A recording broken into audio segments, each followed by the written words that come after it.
రెండు విషయాలు మాట్లాడుకొని ముగించేద్దాం. ముగించిన తర్వాత మన కళాకారులు మన మైనారిటీ వచ్చేసి ఒకటి కల్చరల్ యాక్టివిటీస్ చేయాల్సి ఉంది. వాళ్ళ ఏదో చూడండి మీరు కూడా మంచి యాక్టివిటీసే. ఇవాళ దేశం ఎలా అయిపోతుందని చెప్పేసి వాళ్ళు నవతం ప్రగతం అనే సాంగ్కి ఒక చిన్న డ్యాన్స్ కూడా ఉంది.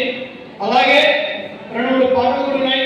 అది అయిపోయిన తర్వాత ఇక్కడ వర్క్ చేసుకొని మీకు దగ్గర నుండి బస్సులోనే వదిలేసేస్తామని చెప్పేసి సందర్భంగా తెలుస్తున్నా.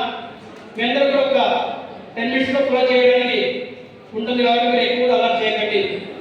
సరే విద్యార్థి మిత్రులారా, మీ అందరూ కూడా సమయాన్ని ఇవాళ కేటాయించినందుకు మీ అందరికీ ప్రత్యేక ధన్యవాదాలు. మనందరం కూడా రాయలసీమ బిడ్డలే, రాయలసీమ ప్రజలే, రాయలసీమ ప్రజలకు పుట్టిన విద్యార్థులే కదా. వాస్తవం కాదా? రాయలసీమ విద్యార్థులే కదా మీరు? వాస్తవమే కదా? ఈ ప్రాంత వాస్తులే కదా? అవునా కాదా? రాయలసీమలో ఉండి రాయలసీమలో పెరిగి కనీసం మరి ఎంతో ఉన్నతమైన చదువులు చదువుతూ ఇన్ని ఇబ్బందులు పడుతున్నప్పటికీ కనీసం ఈ ఇబ్బందులు ఎదుర్కొన్నామనే ఆలోచన ఒక్కరికైనా వస్తుందా? తమ్ముడు లాస్ట్లో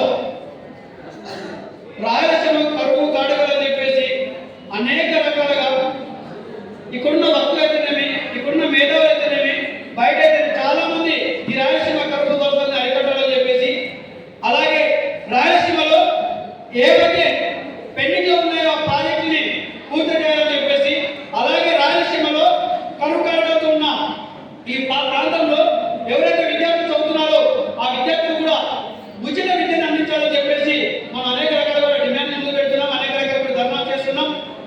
అయినప్పటికీ ఈ ప్రభుత్వాల పైన ఈ పీడిఎస్ విద్యాసంఘం తరఫున అనేక రకాలుగా అనేక విధాలుగా ఎన్ని కార్యక్రమాలు చేసినా, ఎన్ని నినాదాలతో ముందుకు వెళ్తున్నా కూడా ఈ ప్రభుత్వాలకి ఏ మాత్రం కూడా చిత్తశుద్ధి లేక ఇవాళ మనం పెట్టే యొక్క నినాదాన్ని చెవులు కొనుక్కునే పరిస్థితి ఉంటున్నది. కాబట్టి ఆ యొక్క ఈ ప్రభుత్వం ఏకున్న నాయకులు కానీ ఈ మేధావులు కానీ మనం తెలియజే విషయాలు ఏంటంటే, అయ్యా గత కొన్ని సంవత్సరాల నుంచి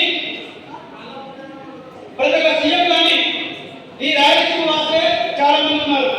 మరి ఇంతమంది సీఎంలు మారుతున్నప్పటికీ, ప్రభుత్వాలు మారుతున్నప్పటికీ అనేక రకాలుగా ఇవాళ సమస్యలు కట్టుకుంటున్నా కూడా ఈ యొక్క సమస్యల వైపు ఈ ప్రభుత్వాలు కానీ ఈ రాజకీయ నాయకులు కానీ ఏ మాత్రం కూడా ఎందుకు పట్టించుకోవడం లేదు. అయ్యా మీరు ఈ రాయలసీమ గడిపే కొట్టి ఇవాళ రాయలసీమని ఇవాళ కోఆపరేషన్ బట్టి మీకు కనబడుతున్నదా లేదా? మనందరూ చూసినప్పటికైతే ఇదే తుంగభద్ర ప్రాజెక్టు అమలు మీ అందరూ సీరియస్గా వినాలి. 2 నిమిషాలు మీ అందరూ తుంగభద్ర ప్రాజెక్టుని ఉందా లేదా? ఉందా లేదా? తుంగభద్ర ప్రాజెక్టు కాకపోతే ఇవాళ ఇక్కడ ఉన్న ఆంధ్రప్రదేశ్ కానీ ఇక్కడున్న సార్ కానీ ఈ యొక్క ప్రాజెక్టు ముఖ్యంగా వేరే